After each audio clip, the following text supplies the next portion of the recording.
I'd like to read her bio here. She writes as Lainey Payne. She's been a member of Southwest Writers for 6 years, speculative and short story fiction, as well as personal essays. Her awards and recognitions include honorable mention for 12 Days in April in the 2017 Sage Writing Contest. The story was published in the Sage Anthology. She was a finalist in the Albuquerque Museum Authors Festival Writing Contest. When not writing, working, or taking classes, she enjoys spending time at home, traveling with her husband Dennis. Currently, she works for a research and development lab and resides in Albuquerque. Our other speaker tonight will be Sam Moorman, who was just, he disappeared. Where did he go? Oh, there he is. And he's had a pretty interesting childhood. He was going to San Francisco State, was it? San Francisco State, and they had a little riot. They took over the president's office and so forth. He wrote it up for the paper. It ended up being in the Washington Post, which is pretty good reprint. He's also been in one of the Chicken Soup books, and he's proud of that because he actually got some money for it. So there's good things there, just like Melody says, if you can write you can get a quarter or maybe even a buck. $3 for Playboy, right? Okay, yeah. So that's not that. Please, help me put your hands together for Sue Ellen, please.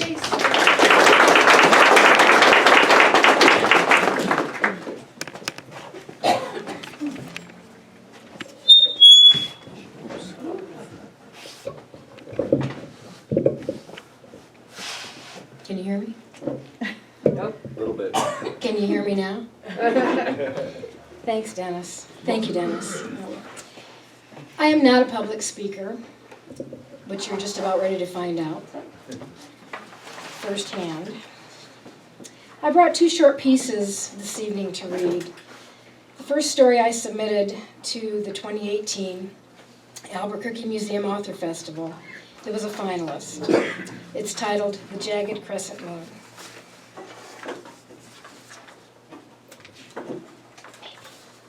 Sue Ellen, speak closer to the microphone. Is this okay? That's better, yeah. Okay, let me know if you can't hear me, because this is a first for me. The Jagged Crescent Moon. The grass pressed cold and wet against the back of our bare arms and legs. Bren and I shared binoculars, our gateway into the evening sky, both trying to sneak in one more peek before having to go to bed. Emmy, what do you think happens to us when we die? We go to heaven, silly. Up there, Bren pointed toward the night sky. I don't know. I don't know where heaven is. I'm not sure anyone does. Bren rolled onto her side, handing me the binoculars. Her arm tangled in the long, thin strap. Mom's eyes always turn to the sky when she talks about heaven. They all do that, I said. Who all? All the grown-ups. They don't know either. The moon hung full in the nighttime, unblemished by things it didn't have to understand. It had no concern for its future, about what would happen to it or where it was going, content just to have a place and time. Do you think there really is a man on the moon, Bren asked. What? That's a made-up thing. You sure are full of questions. Besides, men can't go there. Last year, my teacher said it would happen, and probably soon. I continued looking through the lenses.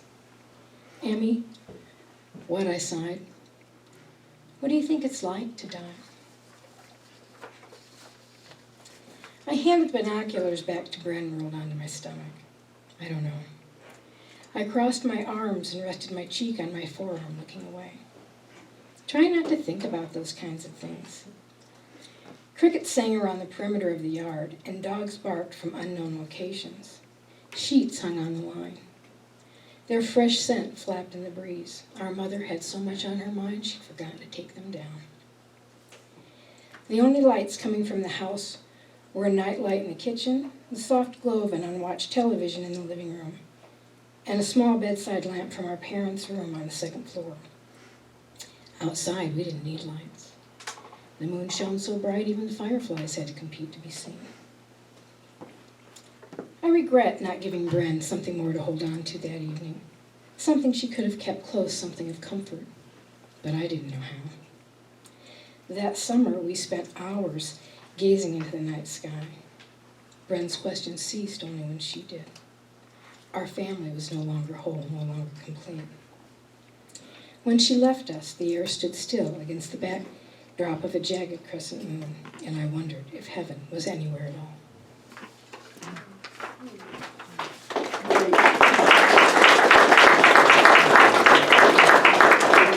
Thank you. I brought another short piece, a little bit longer than that one. Try to get through that. Llewellyn, can you speak a little louder, please? Yes, I can. I'll try. Thank you.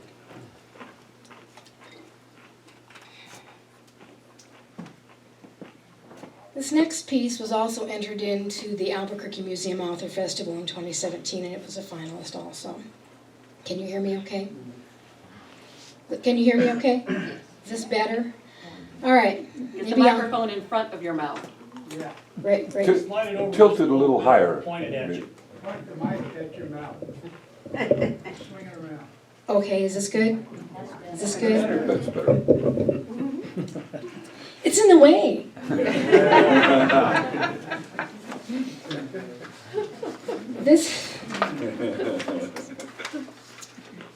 This piece, it's part one of a longer piece. They had restrictions on word count when we submitted to the contest, so. This one's called The Source of Our Sorrow. Uncle Duncan showed up, unexpected, newly released from Parchman Farms. The only place I'd ever met him was in Granddaddy's stories. 11 years before the Freedom Riders made their way across the Delta, Duncan started picking pockets. He'd spent the first 10 years of my life at the farms for stealing a white man's wallet that had nothing in it but an IOU. Granddaddy would bow his head and say, "Ain't no good reason for stealing. We got everything we need right here on these riverbanks. No, sir, ain't no good reason." One night on the porch, I overheard him saying Duncan was the dumbest thing he'd ever made and he was sorry he ever did. Granny never said a word. But then she never went to see Duncan either. When her parents passed, Mama kept their shotgun shack. She had no place to go and no will to leave the bayou. At least not then. Wearing her sorrow like a shroud, Mama knelt daily in front of an altar near the hearth, clutching her mother's possessions. She had a hard time conjuring up her feelings, so she held them tight too. In one hand she gripped Granny's agate pendant, in the other a white lace hanky embroidered with her mother's initials. The outer edge of the lace had started to unravel. Mama took Granddaddy's hunting knife from the pocket of her housecoat, slid it from its leather sheath, and gently clipped the loose string with the gut hook. Examining it closely like a butterfly perched on her finger, she pursed her lips, let out a whisper of breath, and blew the string into the fire. Words foreign to my ears murmured from her lips. "What you saying?" Mama stirred from her trance. "Prayers, baby. They's just different, Cypress, that's all." I nestled back into the chair, hugging the quilt Granny had made me. White powder flew from her hand, accompanying the string into the fire. Kindling crackled. Embers flickered like stars in the evening sky as a wave of heat punctured the night air. Robber flies, attracted to the light, flew into the window panes. Her prayers were different from parish prayers. Her prayers had power. Her prayers ignited something. She kept her parents' memory alive as long as she could. But memories fade. Sometimes it's just better that they do. One night, late into the evening, someone knocked at the door. We'd fallen asleep listening to cracks of thunder and telling stories in front of the fire. I shook Mama awake. Flames flared as logs adjusted themselves, releasing an orange glow. The full moon exposed the silhouette of a large figure standing outside our front door. "Go get on your bed, stay quiet." The alarm in her voice sent me scurrying, but I stopped short and hid behind the door in her bedroom. I heard the lock release. Hinges screeched as the door pulled away from the frame. A deep voice sounded, "Jess." He entered. I shifted, trying to get a better look. The stranger towered over Mama. His skin was shiny and dark as night. Sweat drenched his shirt 2 sizes too small, and his overalls hovered inches above his feet, exposing the worn edges of his shoes, caked with mud. Voices vaulted one over the other. Wide-eyed, I stayed silent. Ain't no room for you here, Mama said, motioning toward the door. I got no place to go. You too much trouble. I got a little one. Her words trailed off. I don't want you here. What you mean, you got a little one? He drew out each word. I ain't heard nothing about no little one. Staring hard, Mama pulled air deep into her lungs. She just turned 10. I got my hands full. I ain't looking for no trouble. Your man around? He inventoried the room. She reached into her pocket, gripping her knife. Knuckles bore against the fabric of her housecoat. Holding her head high, she said, I ain't got no man. The muscles in her neck stretched as she swallowed hard. What about Mom and Daddy? You done missed them. Best I can tell, it's you who made them leave this world early. He thrust his canvas bag onto the floor. Its weight shook the floorboards.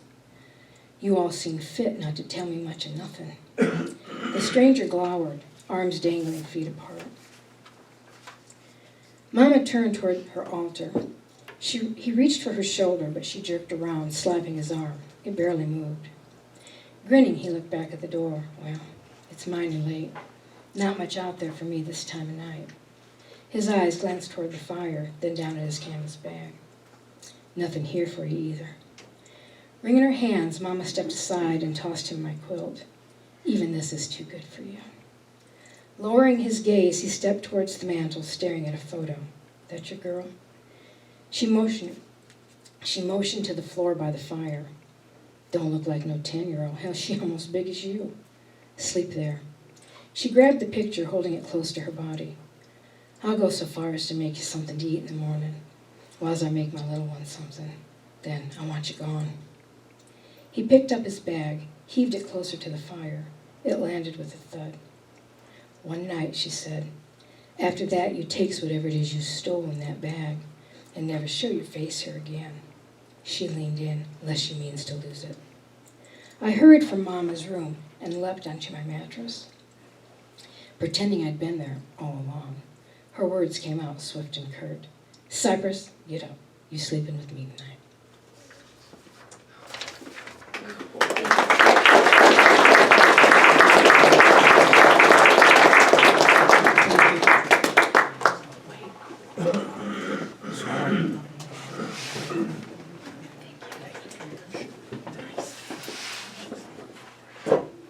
And Sam?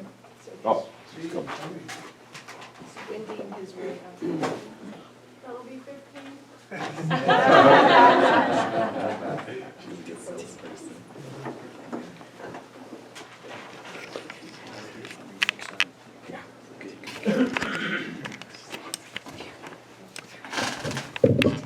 First, I am so grateful to Jackie and Rose and Southwest Writers for publishing this book, because I don't know anywhere else in the world that would print my piece, but it fit this book. And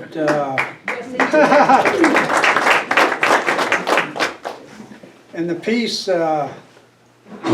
is called Redeeming Swastikas.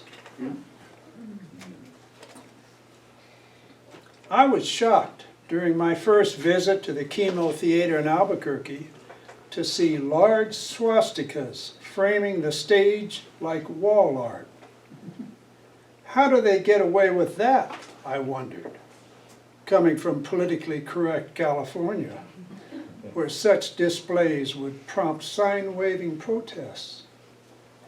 Again, during my 2010 tour of Japan, I was amazed to see swastikas boldly stamped all over city maps. But this only shows my early ignorance of a symbol that is revered today and was in ancient times among cultures worldwide. On Japanese maps, it spots Buddhist temples. In the Chemo Theater, It fits the Native American tribal design. The core of the ancient swastika is a mathematical plus sign, or equal-armed upright cross. On my Japan map, each cross end was bent 90 degrees to the left, or counterclockwise. The World War II symbol had its cross ends always bent to the right, or clockwise.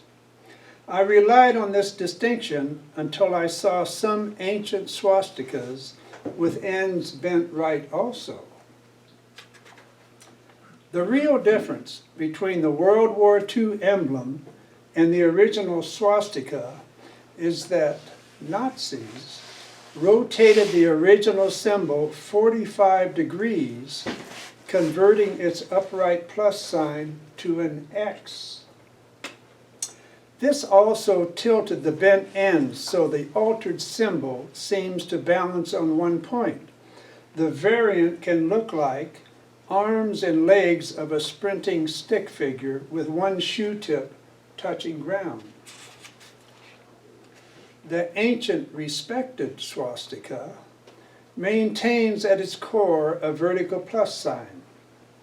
The end extensions, whether bent left or right, allow the true swastika to rest solidly on one flat level base. The entire symbol then can seem like a stick figure kneeling on one knee with arms flung upward in praise.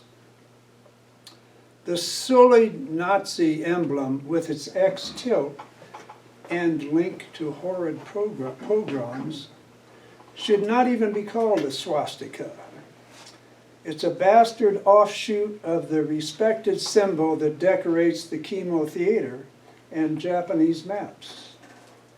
Once the Nazi sign is correctly identified, it should simply be called that. Or some coined name like Nastica.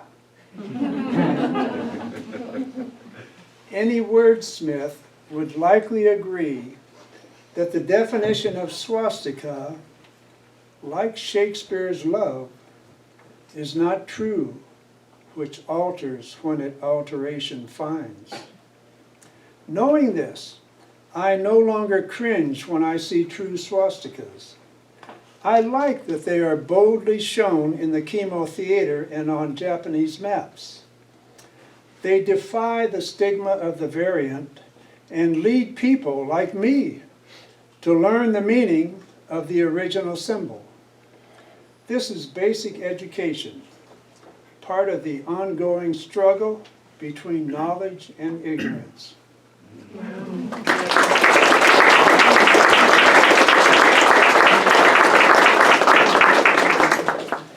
You know, that's the beauty of the Chemo book, is there's so many different points of view that come into it from the people that were there in the past, of the history, the people that, you know, the family members that are alive today of the Bakekis who built the theater in the 20s.